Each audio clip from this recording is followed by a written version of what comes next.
What's up guys, and welcome back to the channel. My name is Priscilla, and if you're a new one here, you're most definitely welcome. If you're one of the OGs in the house, what's up? Welcome back again. In this video I'm going to be continuing my previous video in which I showed you how to make a lapel and a Riviere collar. So the aim, like I said, is to make an actual teddy coat with these patterns, but I made the front panels in the first video, and in this one I'm going to be making the back, the sleeve and the pockets. So I also plan to line this jacket, so I'm going to be making the lining for the back and the lining for the sleeve. And if you'd like to see how to make these patterns, keep on watching. If you aren't subscribed already, please hit that red subscribe button and join the DIY fam. And without further ado, let's jump straight into this video.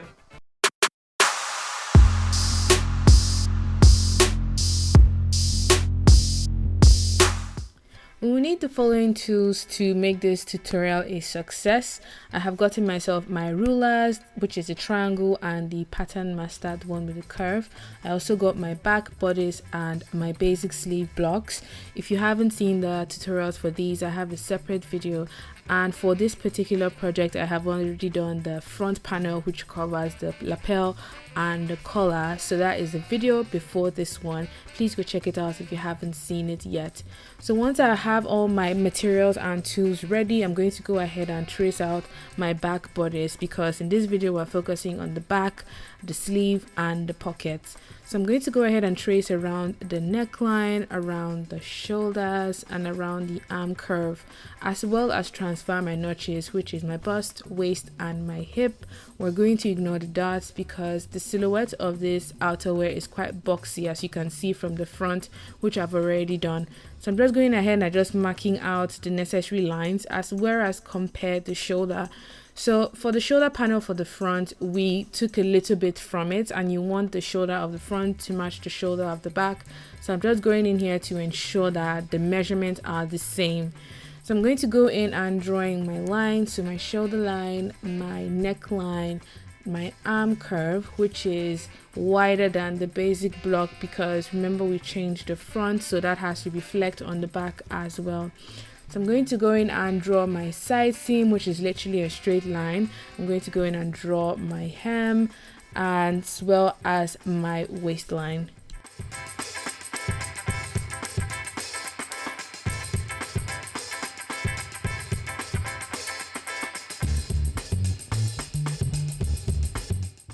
After drawing in all the lines that I think are necessary and that I need, I'm going to go ahead and add my 1 centimeter seam allowance.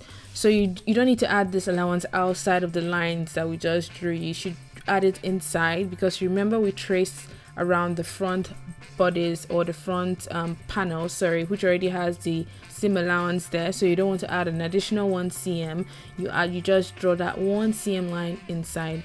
So we're going to go ahead and make the facing and the lining. So the facing width on the shoulder is 8 centimeters, which is the same on the front, and you sort of want the front to match the back.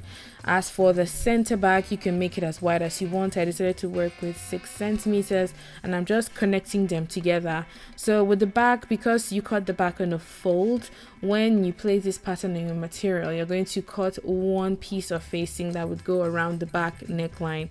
Once you're done with that, I'm just going to go ahead and transfer that line to fresh pattern paper, because the facing is usually a separate piece of pattern which you cut in material and which you join together to the other parts of the garment to make it really nice and clean on the inside. So I'm just going in to use a red pen because the lines were becoming too many and I just wanted to not confuse myself. And I'm going to go ahead and refine those lines using my pattern master and my pen. So I'm just going ahead and adding in any other necessary lines I need, as well as add a 1 centimeter seam allowance around the bottom of this facing. So you've already added on the shoulder from the main back block. You don't need to add on the shoulder. You just add only on the bottom, like I'm doing here. Once the facing is all done, it's time to work on the lining. So the lining of the back panel usually has a pleat, which allows you to move freely when you have the jacket on. So I've extended this paper that I'm tracing onto by 2 centimeters outside of the center back line. so that way I know that is how much I need to pleat back into the facing, because that part I'm tracing right now is going to become the lining of the jacket. So I'm just going ahead to draw the original center back line, and just indicates that this area is supposed to be pleated back in when it's time to actually cut. So as you can see, that it is this much, that it's about 2 centimeters wide. You just pleat it nicely into that part of the facing which goes into the neck of the jacket. So I'm just going ahead to draw in the side seam as well as any other necessary lines that I need for the lining, because believe me, linings are just divine when you use them to finish up garments on the inside, and they feel comfortable on even when you wear them. So I'm just going in to finish off the arm curve as well as transfer all my notches, because this back lining is going to go together with the front lining. So the notch is going to be a way that you connect these pieces together. So I'm going in and I'm writing any necessary annotations, such as my waist, where my fold line is, my hem, so on and so forth. So this is the main back panel, which you just cut one piece. This is the lining, which you cut one piece, but remember that nice 2 cm, which is going to be 4 cm at the end of the day, because we're cutting this on a fold, right? And you pleat that nicely into the facing, which is connected to the rest of the jacket. So one important thing is the lining hem is 1 centimeter seam allowance in comparison to the main jacket, which has 3 cm seam allowance. And this would really make sense when I put these pieces together when it's time for me to sew the jacket. So once I'm satisfied with these patterns, I'm going to go ahead and make my sleeve. I already have a separate tutorial for this basic sleeve block. Please go check it out if you haven't seen it already. I'm just going in here to tape down my sleeve onto fresh pattern paper, and I'm going to trace around the sleeve head. So the sleeve head on the front side and on the back side, as well as transfer my notches, because that's how I would know which side goes into what side of the arm curve in the garment. So once I'm done doing this, I'm just going to go in and remove the block after transferring my notches on the elbow and on the wrist, because the shape of the sleeve is going to be slightly different from what this basic one looks like. I'm going in now to refine my dashed lines using my pattern master and a pencil, because at this point this particular pattern paper just refused to take the marker pen that I normally use. So please pardon the fact that I'm using pencil right now, but I hope you can see it anyways. So I'm just drawing in the sleeve head curve. So that's for the front and for the back, as well as really make those notches very visible before going ahead to decide on how long I want my sleeve to sit on my body.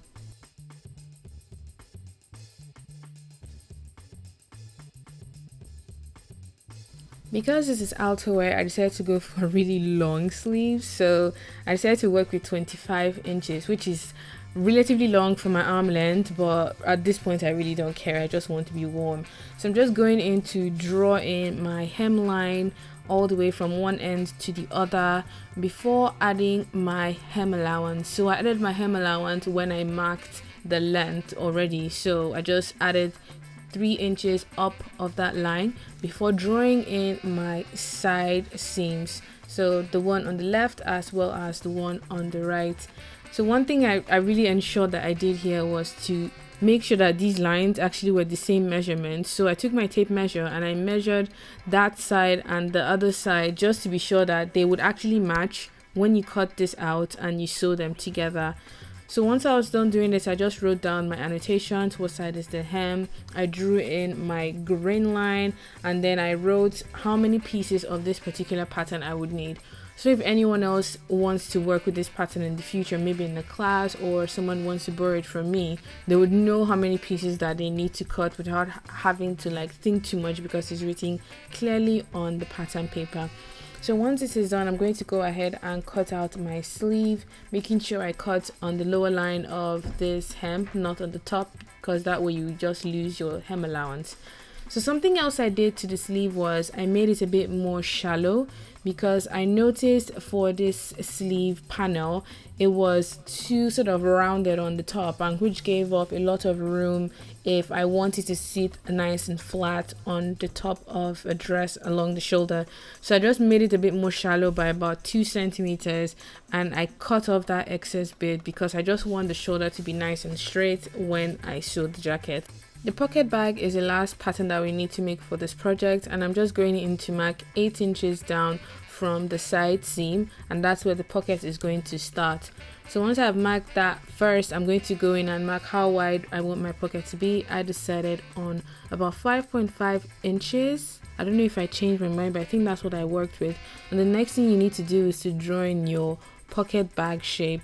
So I'm just drawing in by freehand, and you can't really see clearly, but I just wanted to get the shape right before really drawing in a very clear line using my pattern master. So I'm just going in here to refine the dashed lines I made by freehand by using a pen that I could really see clearly when it's time for me to trace off this shape onto another pattern paper. So I'm just refining those lines. You can make yours bigger, you can make yours smaller depending on how big or small your hand is, but it can't just go beneath a setting limit towards the hem of the jacket, else you're going to have bulk sitting on the hem of your jacket or your outerwear. So I've gotten myself some fresh pattern paper, which is baking paper, because I ran out of pattern paper and I need to get more, but I'm just using this for now and I think it really works. So I'm just going in to trace off that shape onto the new fresh pattern paper here, and once I'm done doing that, I'm going to refine those lines as per usual using my pattern master, making sure they're very visible and clear. So once I've refined the lines and I'm relatively happy with the shape, I add a 1 centimeter seam allowance around this curved end, because the way this pocket design works is you need a pair to go on one side and a pair to go on the other side, and for it to become like a pair which becomes a pocket, you need to join 2 sides of the shape together to become one pocket bag.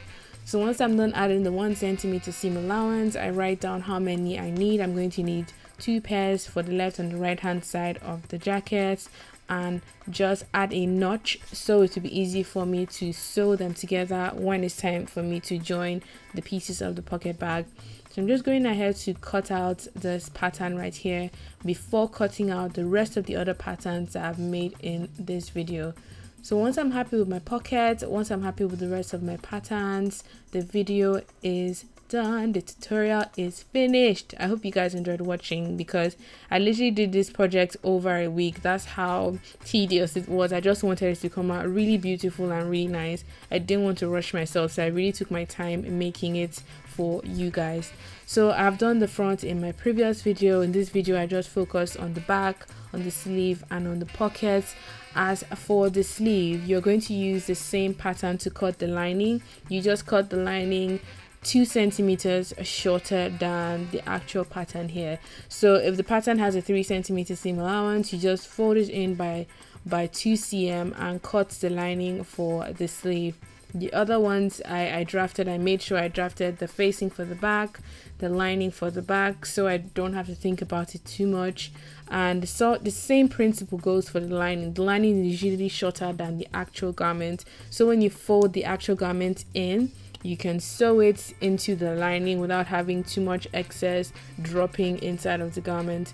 So I hope you guys enjoyed watching. If you did, please give this video a thumbs up. I would love to know all of your comments and thoughts down below. And until my next video, keep being creative, innovative, and have a good morning, afternoon, and evening wherever you are. Bye.